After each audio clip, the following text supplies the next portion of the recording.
Welcome to the Passive Income Podcast. I am your host, Dividend Dave. Please be sure to join the Passive Income Posse by clicking that subscribe button below. You definitely want to be a part of the Passive Income Posse. I'm super excited for today's episode. Joining me, we have Tiffany on Twitter at Money Talk with T. Please go ahead and give yourself an introduction. Yeah, so thank you so much for having me. I'm so happy to be here. So, my name is Tiffany Grant, and I run Money Talk with Tiff, which is a financial education platform. It's a blog, it's a podcast. So, just check it out wherever you are. I am wherever you are. So, I like Nice. to meet people where they at. So, I just get down to the boil all the financial and business stuff down to the bare minimum. So that way it's easy to understand. Yeah, that's incredible. The easy to understand part, right? Because a lot of people go into it, you know, confused and think that everything's way above their heads. But like you said, if you just boil it down, let's get to the simple and easy stuff. Absolutely. I use a lot of stories, a lot of analogies, all types of stuff to just get the concepts in people's head. Right. Yeah, no, those are great ideas. Yeah. Mhm. So, well, yeah, I guess let's just hop right into sort of some of your different, I guess, investing strategies or what's in your portfolio or anything you want to talk about. Everything's wide open. Yeah, so sure. So I guess since you're Dividend Dave, I'll talk about like some dividend investing that I got into last year. Now, of course, y'all, I got to do this disclaimer. This is not investment advice. This is for educational purposes only. So don't come back and say, well, Tiffany said to invest in this because I did not. So Exactly. so I will say I just got into dividend investing last year because I realized I have a lot of dividend folks on my Twitter feed. And so I was like, like, you all are always posting about what you're investing in, and the dividends that you're making and things like that. And I was like, I want to be with the cool kids. I want to try this out. So I started another portfolio just for dividend investing, and it's going pretty well. I'm Yeah. I'm, I'm like, I don't know why I didn't do this earlier. I'm pretty new to, to dividends, but I really like where it's going. So, as a matter of fact, just this morning, I bought some of O. So, I know you all talk about that all the time. So, I bought some of that. And I've been Personally, I doing, love REITs. REITs are one of my yeah. favorite types of investments. Yeah, I like saw somebody that I follow that's into dividend investing heavy, and he was like, "Oh, I just got $50 from O this morning," and I was like, "Ooh, I want some of O." Yeah, I want $50. So I was like, okay, well, you have to start somewhere. So that's one thing that I do want to share with the audience. Like, my portfolio is not huge at all, Exactly. but you have to start somewhere, and then those dividends kind of pile on each other, and so on and so forth. And while we're talking about dividends, I guess I'll break that down a little bit. It's what companies pay you on top of, like, if they do really, really well, they'll pay out dividends. So it's not in lieu of a price increase. It's just like in addition to, it's like icing on the cake. And Exactly. It's a so, bonus, right? yes. And I'm just like, shoot, why wasn't I doing this? Like, I keep saying that to myself, but it's cool because I'm starting now. And so that's just what I wanted to let the audience know. Like, it doesn't matter when you start, as long as you just get started. And you I've don't have to said know this so many everything. times. I call it my Yeah. Moneyball reference. Just get on base. That's it. The movie Moneyball? Just get on Hmm. base. It's like that's the most important thing. If you get on base, then you're, you know, one quarter of the way there. Just get on base. Just get started. Absolutely. And just to give you all example, you don't have to have a lot of money either. I only put like $25 a month in that account, and I just buy stuff little by little. I do reinvesting, so all the dividends reinvest to buy more stocks and so on and so forth. Yeah. And that's it. It's on autopilot for me. Nice. No, that's great. Those are like incredible. Like you said, just get started. Like I say, Mhm. just get on base. Just get started. And you've got to start somewhere. And starting small, that's fine, right? Whether it's $10 every paycheck, $25 a month, 50, 50, $100 a month, kind of every person has their own whatever they can do per paycheck or per month or whatever it is. And yeah, you buy that, you know, say it's that one share or that even that one fractional share of a company like Realty Income, ticker symbol O that you mentioned, and suddenly all of a sudden, with Realty Income, it's a monthly dividend payer. So every month you're seeing whether it's 50 cents, a dollar, $2, $5, and you're just like, and this goes back to another one of my most favorite sayings. I think it's my pinned tweet right now is like, I absolutely love it when companies pay me to not work for them. That's a good one. That's an interesting way to put it for sure. Right. And with And that, like, I mean, I understand that, I've invested in that company, so my money is working for that company, but I didn't get up at 6 a.m. and fight through traffic to get to that office. I mean, sure, I still have to go to my own job, but I'm not going to 15 or 20 different jobs every day. I'm just, these other, however many you have in your portfolio, whether it's 10, 15, 25, 30, all of these companies, they're paying you to not work for them. And I love that. it's awesome. It's awesome. I wish I would have started Dividend earlier, but it's there. And now that I say that though, I lie because when I went to download Dividend Tracker, so it's like this app that I use on my phone now because somebody on Twitter suggested it. Right. When I went in and I put in like my retirement portfolio and stuff, I did have some dividend player, like some huge ones in there. And I was just like, oh, Nice. right. Like it wasn't intentional, but at least I had some that were paying dividends and kind of building on itself. But now I have that like specifically dividend portfolio. And I'm excited to see what happens with it. I think right now, just being transparent, I think it's paying like $30 a year, maybe. Yeah. Well, But it's a I'm like, start. shoot, It's a great start because yeah. obviously you're very young. Yeah. I guess that's relative because my kids call me a boomer. So. Right. Yeah. It is. Everything is relative, of course. But yeah, so you have many years ahead of you to grow that $30 into 300, into 3,000, into 30,000 and beyond, right? So, Absolutely. out of curiosity, you mentioned that you kind of accidentally got into dividends with some of the companies you already owned in your first portfolio. I'm just kind of curious, what were those companies? Oh, so I was only doing mutual funds. So there were some mutual funds that I was holding that had that was paying actually a lot in dividends. And now I kind of want to look. I know we're like recording, That's but now fine. I'm curious. It was hold on. Yeah, drum roll. The suspense builds. FMEIX. That one is paying the most. So right now it's paying what, $14.57 for the year. That's pretty good. Mm-hmm. That's pretty good. So, yep. Every penny counts, right? Brick by brick, grow that snowball, and just keep adding to it. And yeah, that's the whole goal of all of us, everyone on in Dividend Twitter, in FinTwit.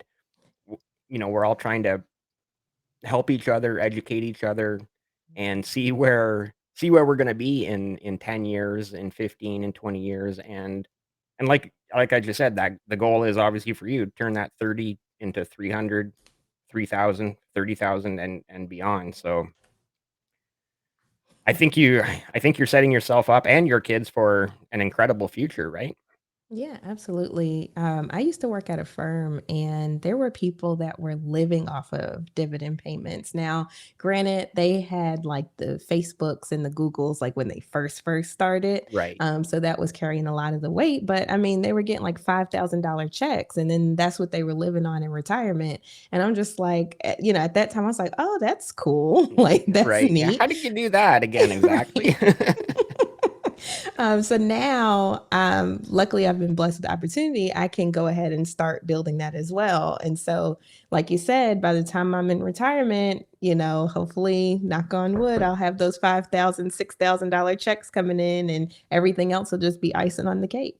Yeah, I've had several of those guests on the Passive Income podcast where they're living that fire dream, the financial independence, retire early, and exactly that, whether they're living entirely off their dividends. I've had a couple guests where they're like, I'm an income investor. I live off my dividends, but then I still reinvest the dividends that I don't need. Right? Like, that doesn't get any better than that, right? Mhm, mhm. Absolutely. I mean, at the end of the day, to me, I feel like there's no such thing as too much money. I don't think anybody's ever complained that, oh, I have too much money. Like not even the Elon Musk of the world, Right, with billions and billions of dollars. I don't think they've ever said, oh, I have too much. So I feel like the more that I can make, the more I can help others. I can give, I can free up time, I can go volunteer, all that stuff. So it's yeah, like, I don't know. I feel like people say the love of money is the root of all evil. I mean, money is the root of all evil, but really it's the love of money. And right, so there's nothing wrong with making money and, having wealth. And I think that's a money story that we tell ourselves that we've, grown up with, at least me, that kind of I had to unprogram it and do something right. different. Because money, at the end of the day, money is a tool. Money is the Mhm, tool to be able to go and do the things that you want to do, whether it's go and buy a boat so you can live your retirement, you know, out on the lakes in cottage country, or money is that tool to achieve what you want to do in life. It's mhm, so I get what you're saying about that saying. Obviously, we've all heard the saying, "Money is the root of all evil," but at the end of the day, it really isn't, right? mhm. Like money is just a tool to achieve what you want to do. Absolutely. And I'll even take it a step further. I consider money just energy. It's just an energy exchange. So if Yeah. you use the energy wrong, then of course, wrong is going to come back to you. But if you use the energy in a positive way, then more positive will come to you. So that's just kind of how I believe. I'm very woo woo. So Yeah, I'll very preface by karma like, saying right? that. Good Yeah. karma comes back to you. If you do something good, good karma comes back. You do something bad, bad karma comes back. Mhm. It's very simple. Yeah. Yeah. And money can be a vehicle for it. So yeah, you got to treat it right. Before we get going any further, I do want to give a shout out to buyinvestingshirts.com. As you guys know, you can buy the passive income Posse merch over there. Use the code word Posse for 5% discount. What would you call this where you are from? A beanie? A beanie. That's cute. What do you call it? So here in Canada, the French word is toque, and a lot of Oh, a lot of English in Canada has like a lot of French words have been adopted into English Canada, so it's a toque. And a there's no toque. one in Canada who would not call that a toque. The Really? dividends t-shirt as well. Patrick's got hoodies and coffee mugs and all sorts of tons of great merch over there. So please check out the link in the description below. Like I said, use code word posse for 5% off your or 5% discount on your purchase. Cool. So yeah, beanie. No, Yeah, I'm and I like get that toque. because beanie is sort of where it is what it is called everywhere else in the world, but in Canada, Uh-huh. it's a toque. A toque. I'm gonna have to keep that in mind when I come up there. Yeah, definitely, definitely. You're more than welcome. Yeah, please come for a visit. Please come for Yeah, a visit. We'd love to have you. I would love to go. Take me out of here. I'm ready to move. Cool. I am curious more about sort of your background as well. Mhm. Like, growing up in, I guess, is, is your region considered the southern U.S. or Mhm. the eastern U.S., the southeastern Both. U.S.? Yeah. And what got you into investing in originally, and what it's like being a woman in investing as well?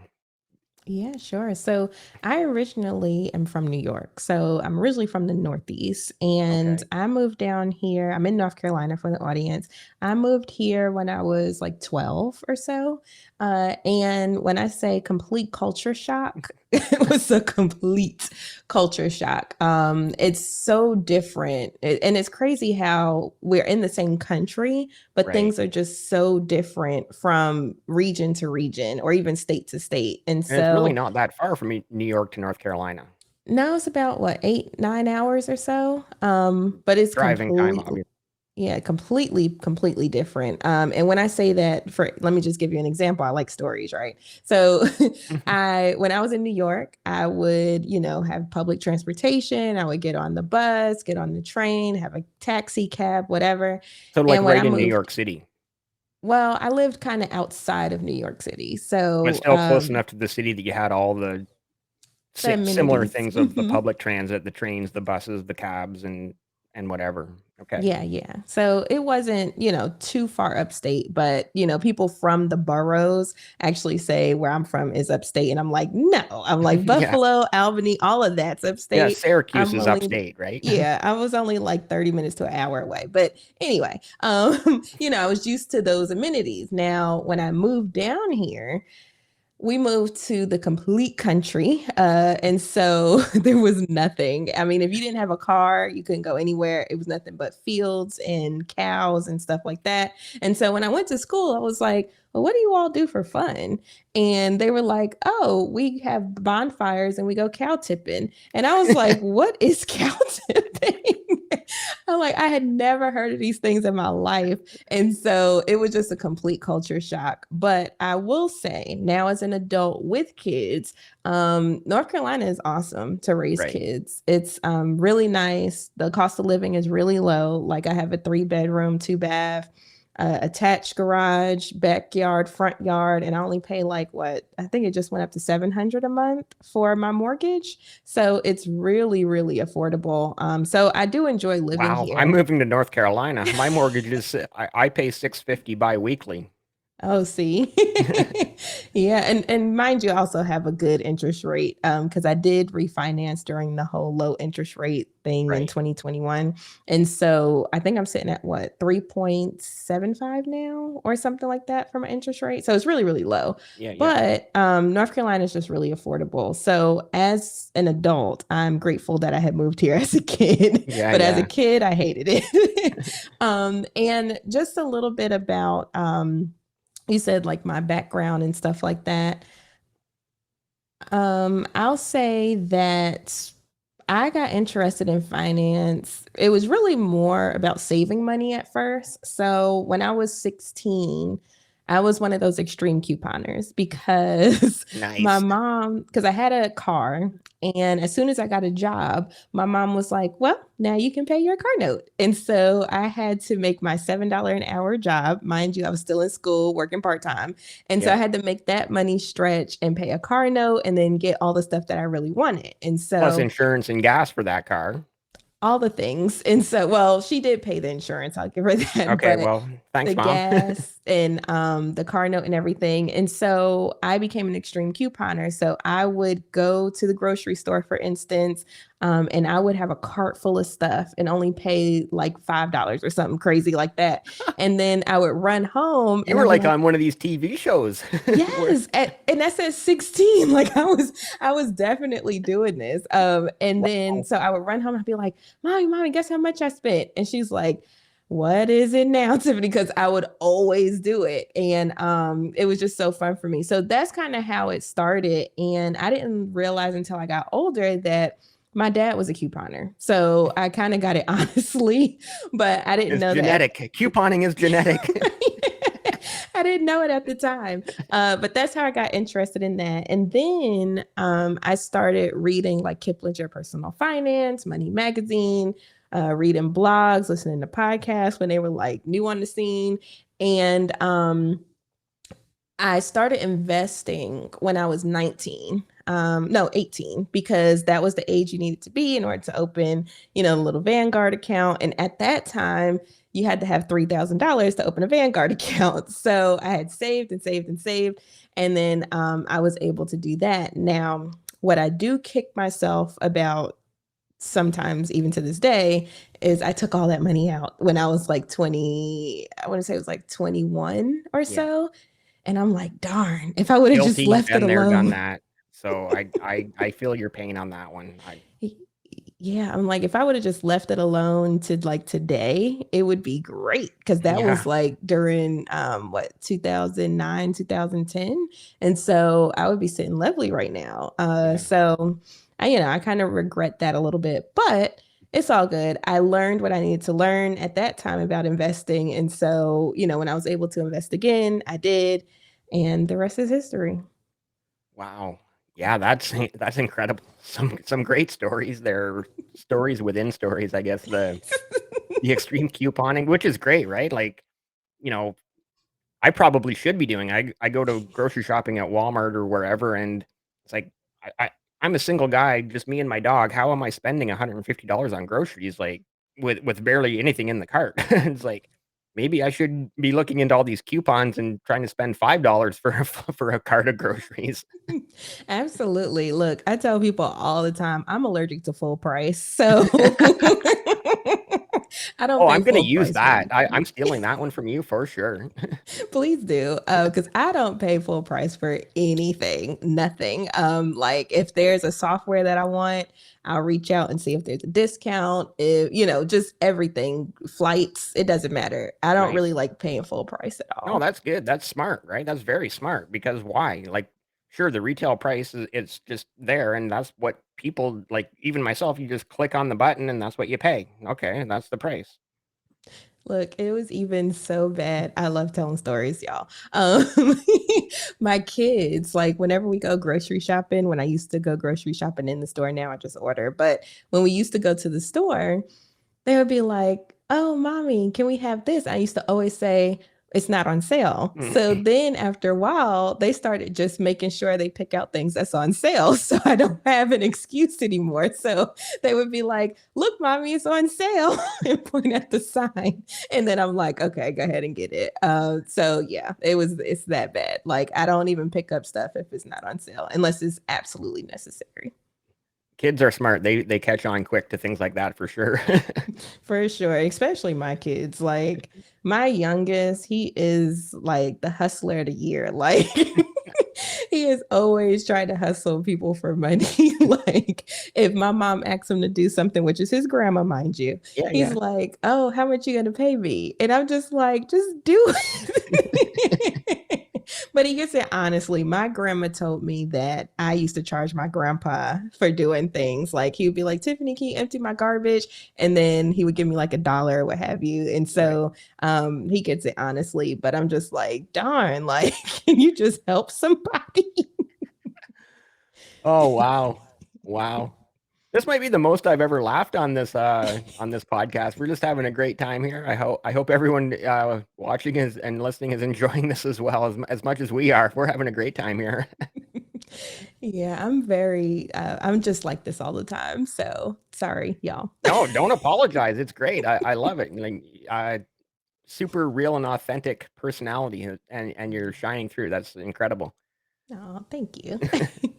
I am curious, I guess, about some of the other types of investments you might have in your portfolio. Like you mentioned, realty income, ticker symbol O right off the top. But any other sectors or companies that either already invest in or are very high on your watch list? Yeah, so I mainly do mutual funds. I'm like mutual fund, index fund all the time. Right. I just started getting into doing like individual stocks. One that has really, so I bought it back in hmm, 27, no, maybe like 2018, 2019, which is UBS, which is banking.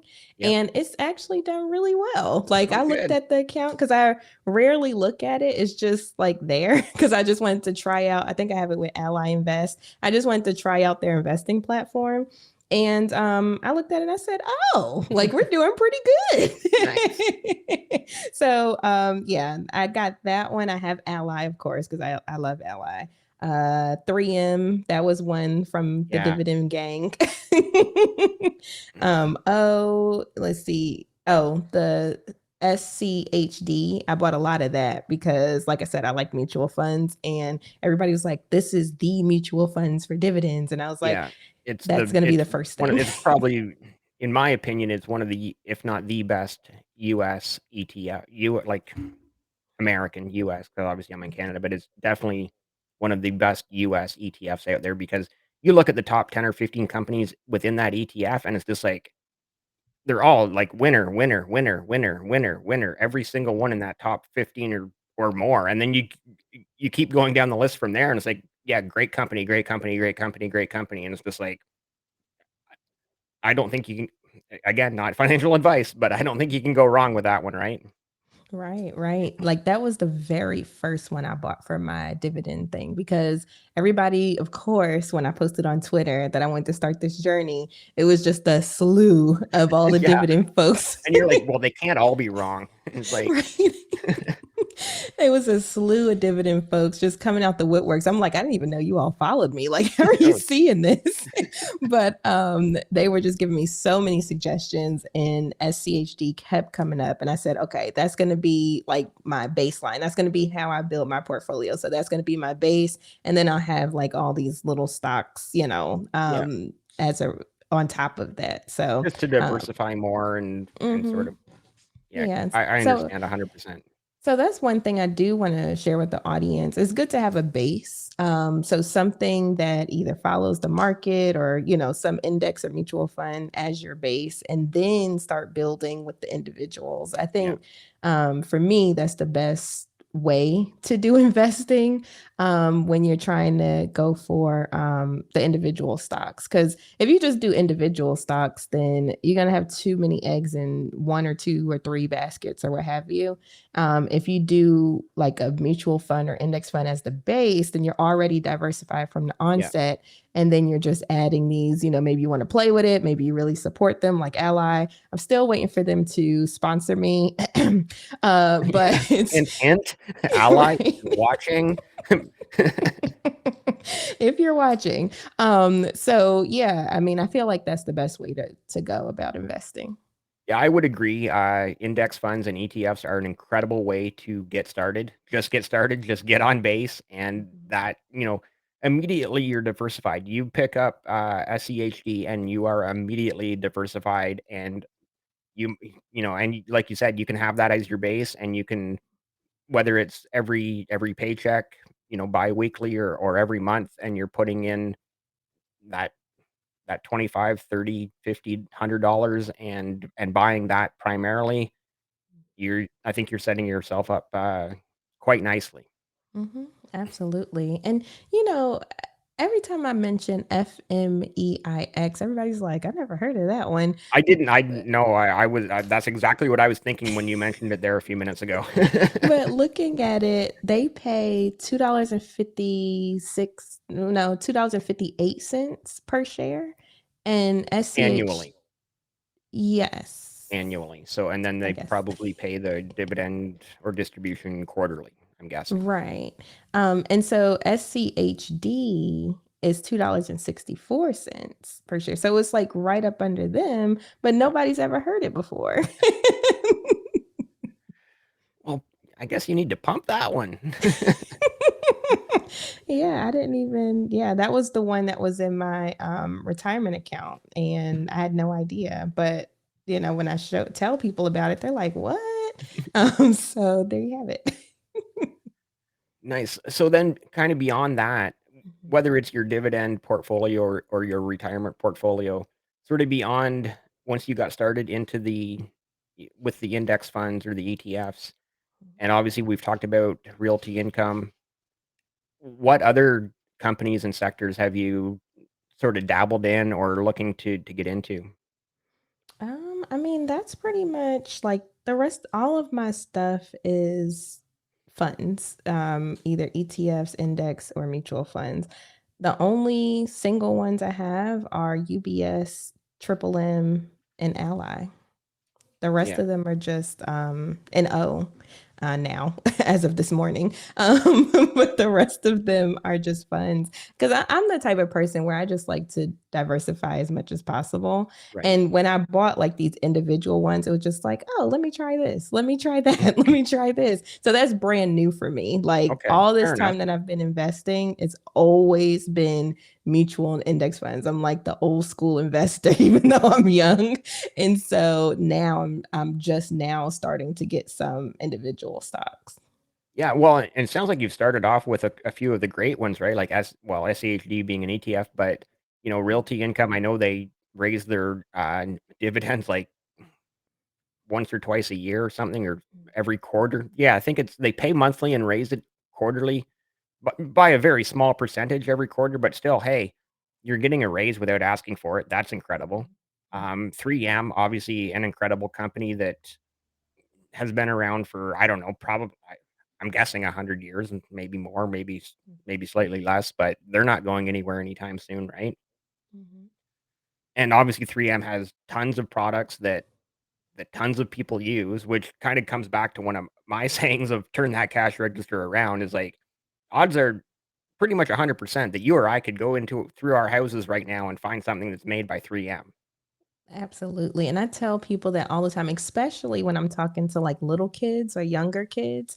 I'm like, just look around at all the different things that you use on a daily basis. I Right. remember I was talking at a middle school. See, I'm going into another story, but I was Please talking at do. That's what I we're was here for. talking I was talking at a middle school and I was like, yeah, just look around, at stuff you use. And the little boy was like, so you mean I can invest in Xbox? And I said, yeah, that would be Microsoft.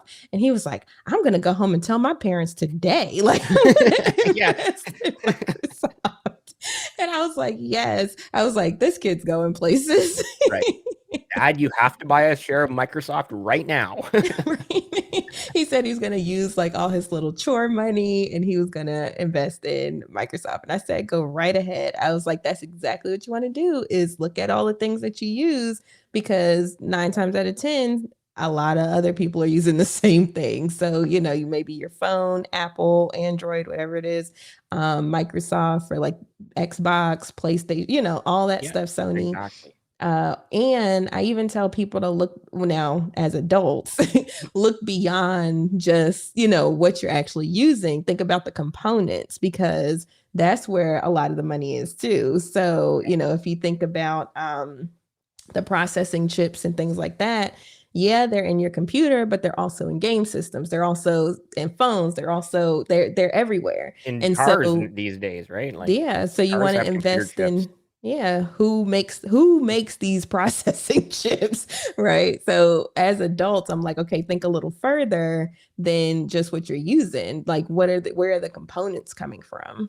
And then you Y- can kinda build from there too. Yeah, that's a great point. That's a great point. So obviously made me think of a few things there, like looking around your house right away. I saw a tweet the other day from Kelly, Frog Moon Mama, and it was like literally just a tube of toothpaste. And she's like, I bought Procter and Gamble. And I'm like, makes sense. Right. Like her tweet was literally a picture of, I think, I think they make Crest, if I'm not mistaken. I And think so. so, Mhm. uh, yeah, she was like, I bought a Procter and Gamble. And I'm like, turn that cash register around. Right. And you can go through your house and find tons of products of these companies. And then, like you said, the components of as well of what goes into everything as well. So, yeah, there's literally endless opportunities, and I guess that's sort of another. I have a lot of sayings that are catching on Twitter. Another one of my sayings is, "This isn't Pokemon. You can't catch them all." It would be great if you could, right? But there's just literally thousands of companies on listed on exchanges all over the world, and you're simply not going to be able to buy every single one of them and stack enough shares that those dividends or that passive income makes a difference. Like, so you kind of have to pick and choose which, and then you have to find that number too. Like Mhm. for you, is it 10 companies and ETFs? Is it 15, 20, 25, 30? Is it 50? I've had some guests who have had like over 70, and I'm like, how? How do you have that many? Like I have 70 or 80 in my watch list, and I think I got to cut my watch list down. Yeah, and see that's the thing, and you don't want everything either, because there is such a thing. I mean, I haven't seen it personally, with my stuff, but there is such a thing as over Yeah, diversification, and you don't want to diversify so much that it's not moving the needle. So right. there's oh, what is it called? The Efficient Frontier. I think that's what it's called. I'm trying to go back to when I was in school and we were learning about all this like academic investing stuff. Right. But boiling it down, it's like there's a point where your risk and your reward just doesn't make sense anymore. And so you kind of have to think about that too. Like, if you sit there and try to buy everything, first of all, not everything is a good investment. Not everything makes money. And so, it's just a matter. And for me, like I said, old school investor, when I'm looking at individual stocks, I'm looking at the fundamentals. I'm looking at their books. I'm looking at, is this a value or is this just something that everybody's on the wave at the moment? So, you kind of have to also think about what kind of investor are you. But I'll also say if you hear a lot about something, other than SCHD and um, but if you hear a lot about something, then you probably already missed the wave. Like Yeah, that is it just means, noise at that point? yeah, that means people are already in, they're already getting money and it's already going up. And so, there's That's you just described Bitcoin 2 years ago when it was at the all-time high, and everybody was Bitcoin this, Bitcoin that, and it's like,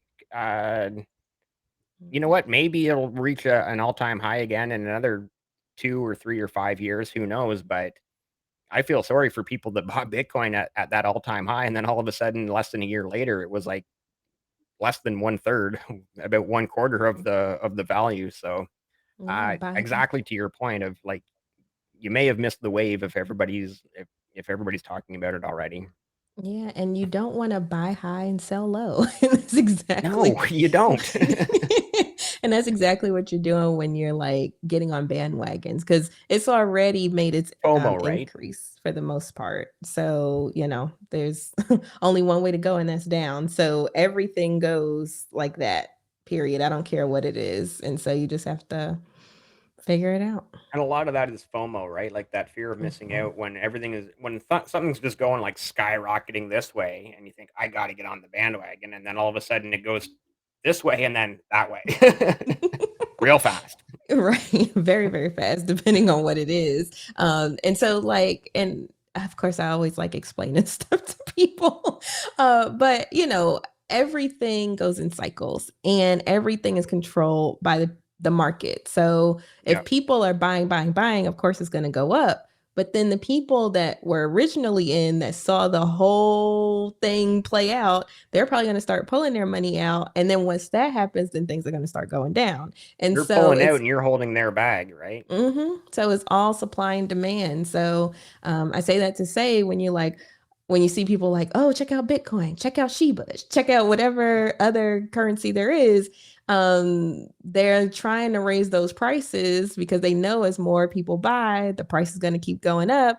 Then they're like, oh, I think I'll go ahead and pull this out Yeah, now. now's a great Yoink. time for me to sell now that everybody's talking about it and the price went way up, and I can cash out and I can be happy, and you're left holding the bag. Sorry about that, Mhm. by the way. Right? Yeah, so just be careful. All of that to say, just be careful. Do your own research. Figure out if it's something that you really want to invest in, or if this is just a case of FOMO. And Yeah, usually, if it's a case of FOMO, it's probably not worth it. yeah. I do want to circle back to a couple of things there. You mentioned UBS and banking, and obviously the last few months, even just the last couple of weeks in the U.S., there's been a lot of turmoil with the regional banks, with obviously Silicon Valley Bank and whatnot. And I guess just sort of your thoughts on that.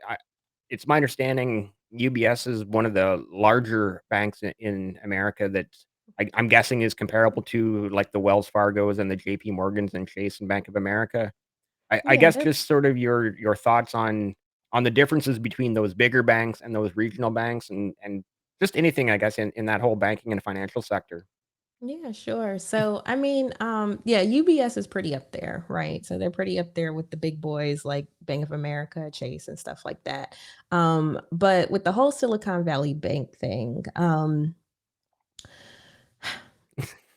It's like, oh, you're taking a deep breath to get into this one.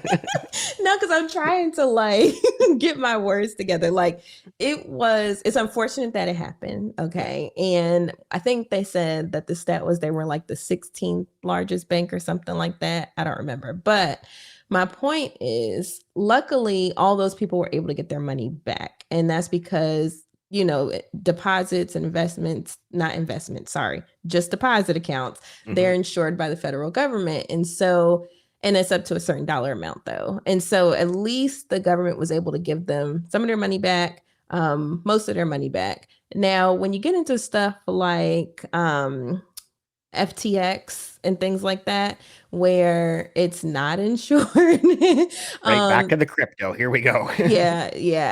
I have to do the comparison here. Yeah, no. Um, This is a really good comparison.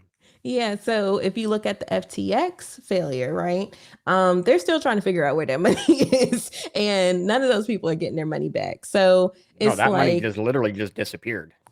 it's just somewhere floating. We have no idea where it is. And so, when you're thinking about the banking sector, it's important to think about what safeguards are in place that the government and policy and stuff have. Like, when Silicon Valley Bank failed, there was a lot of like sensationalism. People were like, "Oh my gosh, like the banking whole banking industry is about to go down," and this, that, and the other. And And it's a I'm repeat just of 2008, right? The whole mortgage and housing crisis of 2008, when more or less the same things were said, that every U.S. bank is going to go bankrupt, and there's going to be no more banks ever left in all of the United States. Like the biggest economy in the world, and it's not going to have any banks. Doesn't make sense. right. And that's the same thing. Like now, what the buzz is that the US dollar is falling, right? Now, I'm like, okay, like at the end of the day, the US is really good at creating value even when there's no value. So for the US dollar to fall, I really don't think that's going to happen. Like there's going to be some major shakeups before they let that happen. Okay. Right. So for me, when I see stuff like that, and I'm just like, oh gosh, here we go. Like this is the flavor of the month now, when it Yeah. comes to the sensational news. And unfortunately, what it does though is it gets people spooked out, gets people scared. Then people are like, oh, I don't want my money in the bank, or I don't want my money in investments, or, this, that, and the other. And then they start making decisions that can hinder them down the road. And so, all of that to say, you have to look at the bigger picture. Okay. So Yeah. the bigger picture is all of this stuff has happened before. All right. And every time this stuff happened, they put other things in place so that way it doesn't happen again. And so, if you're looking at 2008, 2009, when the housing market was booming, a couple of years ago or whatever, everybody's like, oh my gosh, this is like a repeat. And I'm like, no, it's not going to be a repeat because they have protections in place now to where that's not going to happen again. Right. Now, it may be another type of crisis. Who knows? I mean, Yeah. COVID came out of nowhere, but no one saw that coming. Nobody. What is this? What do we have to do now? Right. So, I mean, there might be new crises, but like a lot of the stuff you hear in the news and stuff like that, social media, especially, you don't take it with a grain of salt. That's all I'm saying. Just take it with a grain of salt. Like sometimes you can be cautious, but don't let the noise bother you too much. So that's kind of like where I'm at with my investing journey and stuff. Like I understand that the market goes in cycles. So if it goes down, I'm like, okay, that's fine. Sale. Yeah. I'm allergic to full price anyway. So, because I know eventually it's going to go back up, and Right. I know that I have time for it to do that. And so I'm not panicking. And I just want people to understand, like, try to keep your emotions out of it as much as possible. I think And it's that's so the hard to do biggest that, right? lesson. Yeah, I think that's the biggest lesson though. Like when things are bad, I don't even look at my account because I'm like, I don't even want to be tempted to go pull anything out. Right. I Let just it want to go ride, buy. and keep your head down, keep your head to the grind, Mhm. and don't worry about it. Don't worry that the market is down this month, this quarter, even this year, and because like you said, over time the market's going to go up. We know it's going to go up over time, whether that's going to take 5, 10, 15, 20 years. We know it's going up.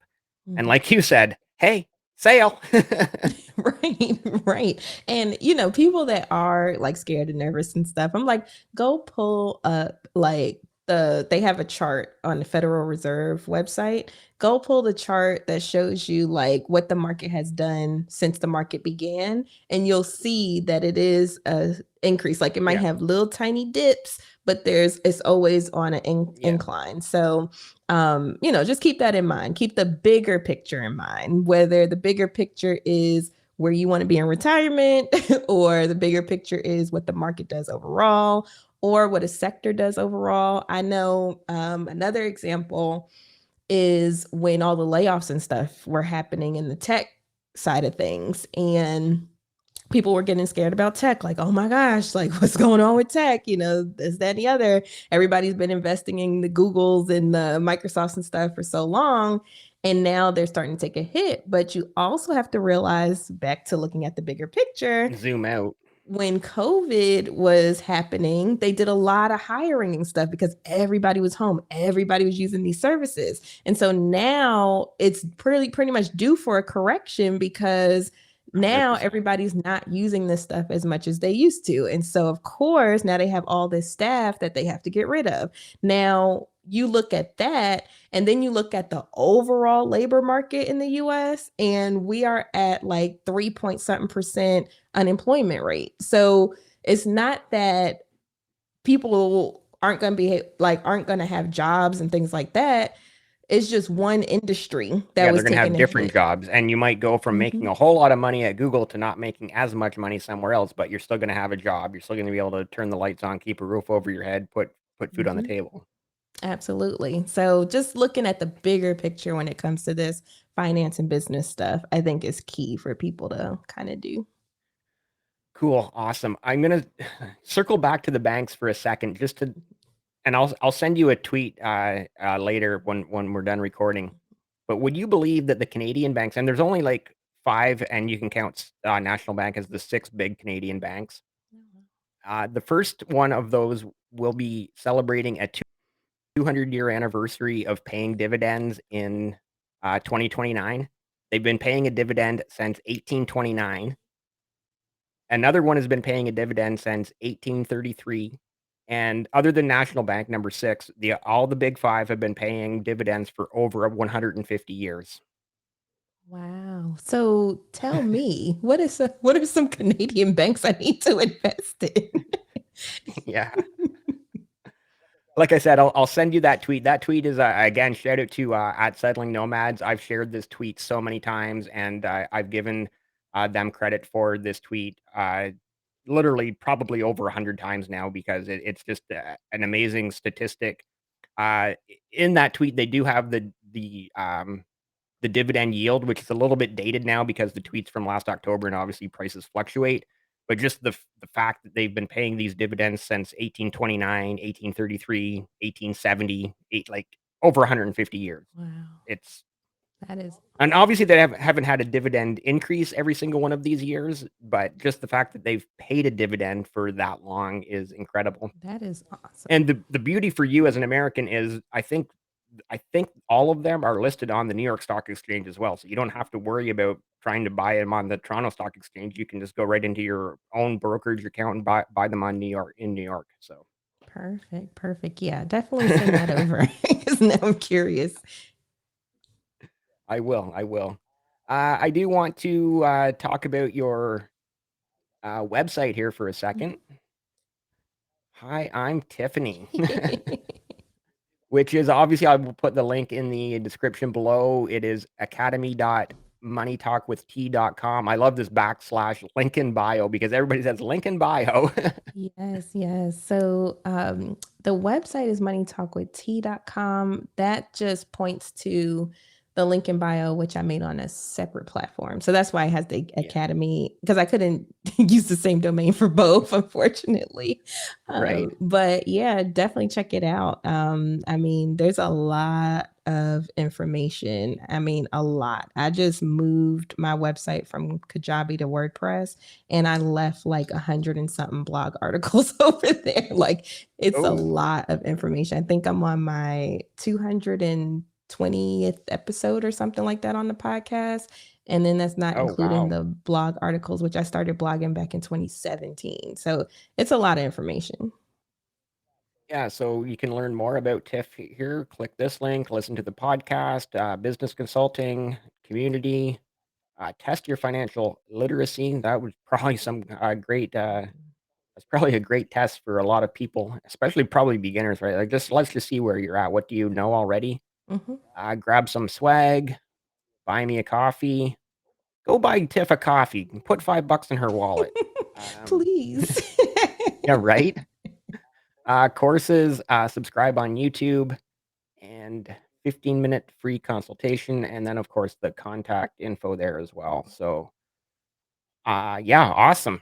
Yes, I since I'm an accredited financial counselor, I do take one-on-one clients and mainly I focus on paying off debt, saving, buying houses, buying cars, like all the I kind of say beginner stuff a little bit, but that's so paramount to getting to the point where you can invest and you can start looking at that long term wealth. Right. So that's pretty much what I help people with there. And then the business consulting, I do small businesses. So I love entrepreneurship. I've had a ton of businesses over the years, and so I love helping people kind of just develop what they have going on too. Cool, and then this obviously is your, Twitter page at Money Talk with T. Definitely, be sure to give her a follow on Twitter if you don't already, which I'm sure a lot of my viewers and listeners already do follow you. Absolutely. And y'all, I'm the same way everywhere I am. Like, this is my authentic personality. So you will see that come through on Twitter too. Nice, nice. A couple quick final questions for you. Um, so going back to your, link in bio page there, your podcast, when are you having me as a guest on your podcast? Come on in the room whenever you're ready. Okay, well, we'll set that up for sure. We'll set that up for sure. Mhm, for sure. And then circling way back to earlier in the episode, you said your first job when you got your first car and you were making $7 an hour. Mhm. Where was that job? That was at CVS. That was my very, very first job. I was lucky to get a job like that because usually people were, doing McDonald's and fast food and stuff. And I Right. had, okay, so this is a good thing for the audience. It's not what you know, it's who you know. So I had an in at the CVS. And so that's how I was able to get that job. And it was awesome. I stayed there for until I graduated high school and had my first son. So I stayed there for about 3 years or so. And it was awesome. I even said like recently, I was like, I wouldn't mind just picking up a part time over there just because I love the people, like talking to people, all that Nice. stuff. Like, it's not like I need the money now, but just having that interaction and doing something different Yeah. is really appealing. I get it 100% completely. Yeah. So, and that was what that first job was. Awesome. Awesome. Well, wow, awesome. I can't believe again we've getting closing in on an hour already. This has been just an incredibly enjoyable conversation. Uh, I think this is the most I've ever laughed and just really had a great. Well, obviously, I have great interactions with every guest, but I, I don't know. I feel like we've just connected on this like whole fun level of like, hey, you know what? Yeah, investing is serious stuff, but let's have some fun while we're doing it, right? Yes, and see, that's exactly what my brand is all about. Like, I try to make money as fun as possible and less daunting. I feel like a lot of times the industry is just too buttoned up and too, tight. Yeah, If you see me on a regular basis, I just posted about this on Twitter, but I'm usually in Crocs and workout pants and t-shirts like I have on today. yeah. So, you know, finance doesn't have to be suits and ties and stuff. It could be Well, yeah, anything. exactly, right. Well, especially nowadays, like we can literally can do this all from an app on our phone. It's like you don't need to put on a suit and tie and go, go to Wall Street or in Toronto, it's called Bay Street. It's the similar thing to Wall Street, and it's like you don't need to do that. It's not 1991. You can literally just pick up your phone, download an app, and away you go. You're done, right? Like, Exactly. And it could be anybody. Like, I'm so glad that there's so many different diverse voices out here now, Yeah. from race to gender to preference, all of that stuff. Like there's so many diverse voices that everybody has somebody that they can listen to Yeah. now. So I think that's awesome.